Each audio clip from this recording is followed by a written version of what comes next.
Good evening and welcome to Monday's Regional News. We start with news from Trinidad and Tobago. The floods that wreaked havoc on the country's infrastructure and cost taxpayers millions of dollars over the last few months have raised debate about quality of work that has been done by the Ministry of Works and Transport and contractors. An example is the Manzanella-Mayaro Road, which was severely damaged in November, 8 years after the Ministry of Works and Transport spent $30 to $40 million to repair the damage done at the time due to structural breaches that occurred as a result of inclement weather.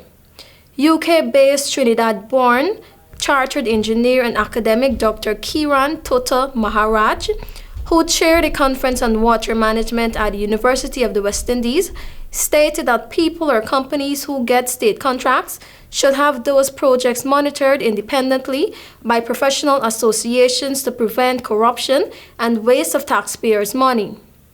Maharaj believed there needs to be an unbiased entity that should be there to ensure that contractors carried out quality standardized work.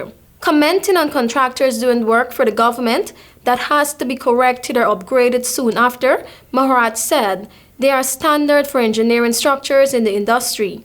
There are standards for drainage, standard for roads. When something goes wrong, a lot of factors come into play. Was the right material used? Was the right process used? There are other factors that are coming into play, like climate change." He blamed the flooding on climate change, but also on man-made causes.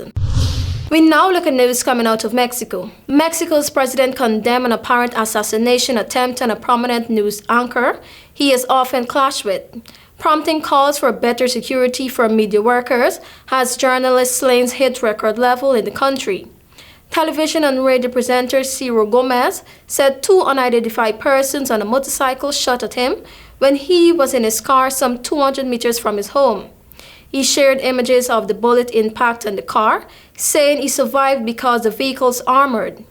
President Andres Manuel Lopez has repeatedly lambasted Gomez and other journalists critical of his policies, but opened his daily morning conference by denouncing the attack. Just recently, Gomez was singled out for the criticism during a regular section of the news conference, dictated to identifying what Lopez Obrador called the media lies of the week.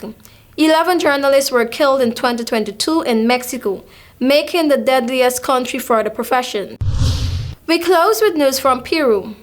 Peruvian President Dina Boluarte, who has said that she is leading transitional government, urged the country's Congress to pass a proposal to bring forward general elections. Boluarte, formerly Peru's vice president, assumed the presidency earlier this month after leftist then President Pedro Castillo tried to illegally dissolve Congress and was arrested.